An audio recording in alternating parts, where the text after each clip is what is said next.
لوگ نمازوں کی تبلیغ کرتے ہیں نا جی، میں نمازیں جو صحابہ نے پڑھ میں اسی پر ہی تقریر کروں نا تو سارا ناموس رسالت کی طرف بات چلی جائے گی جی۔ حضرت سلمہ بن اکوا یہ وہ صحابی ہیں جو گھوڑے سے تیز دوڑتے تھے۔ حضرت یزید بن عبید کہتے ہیں یہ امام بخاری کی ثلاثی حدیث ہے، یعنی صرف 3 واسطے ہیں حضور سے۔ کسی محدث کی یہ حدیث ثلاثی جو ہے یہ بہت بڑا اعزاز ہے، امام بخاری کی یہ ثلاثی حدیث ہے۔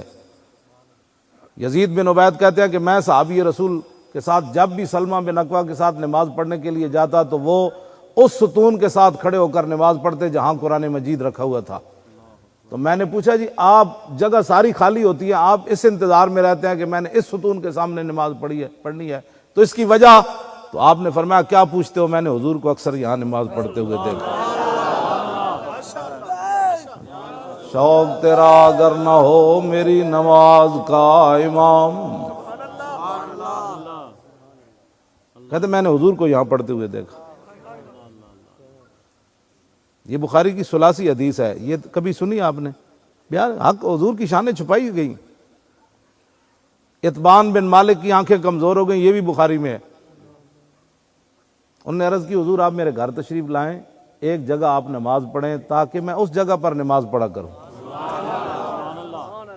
تو میرے آقا نے یہ تو نہیں فرمایا نماز تو نے خدا کی پڑھنی ہے اور خیال میرا رکھنا ہے۔ شوق تیرا اگر نہ ہو میری نماز کا امام، شوق تیرا اگر نہ ہو میری نماز کا امام، شوق تیرا اگر نہ ہو میری نماز کا امام، میرا قیام بھی حجاب میرا سجود بھی حجاب۔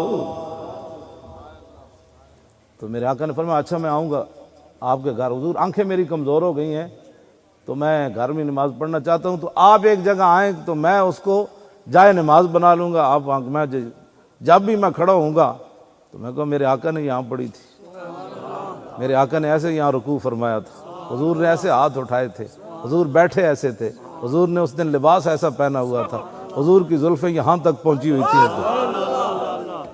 شوق تیرا اگر نہ ہو میری نماز کا امام، حضور نے سلام ایسے پھیرا تھا، رخسار مجھے ایسے نظر آئے تھے، پھر حضور نے ایسے پھیرا تھا، وہ چٹائی پھر ایسی تھی اس دن، حضور نے وضو یہاں فرمایا تھا۔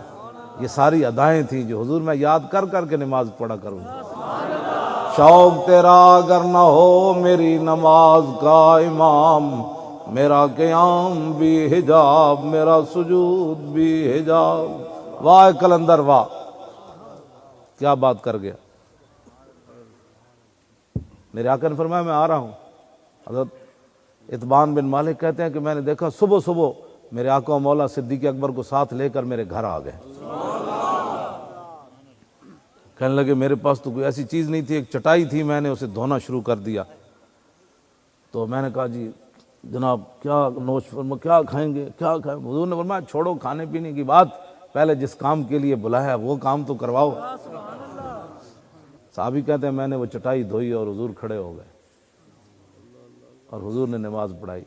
ہاں جی، یہ باتیں ساری جو ہیں، پھر نماز کی باتیں تو یہ بھی بیان کرو نا، کیوں جی؟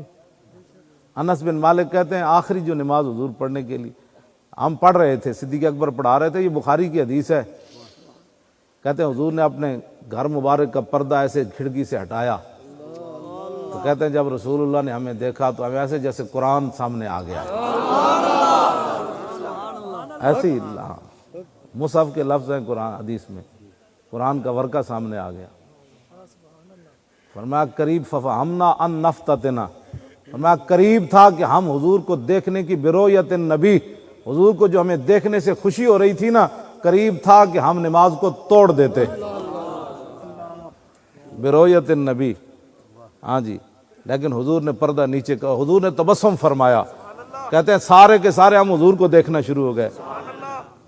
پڑھ نماز اللہ کی رہے تھے، حضور نے پردہ تو اس طرف سے ہٹایا، کعبہ شریف تو ایسے ہے، حضور کا گھر تو ایسے ہے، صحابہ ایسے منہ کر کے کھڑے تھے یا ایسے منہ کر کے کھڑے تھے، اس کا عقدہ تو آج تک نہیں کھلا۔ شوق تیرا اسی تے بڑا بڑا گل ہے تواڈے تے ہاضم ہی کوئی نہیں، اسی بیان کریے تے۔ شوق تیرا اگر نہ ہو میری نماز کا امام، شوق تیرا اگر نہ ہو میری نماز کا امام، میرا قیام بھی حجاب، میرا سجود بھی حجاب۔ میرے آقا نے نہیں فرمایا تھوڑی نمازاں ٹوٹ گئی ہیں تسی مینوں ویکھن لگے اے کی کر رہے سی بھائی تسی مینوں ویکھن لگ پے، کیوں جی؟ ہاں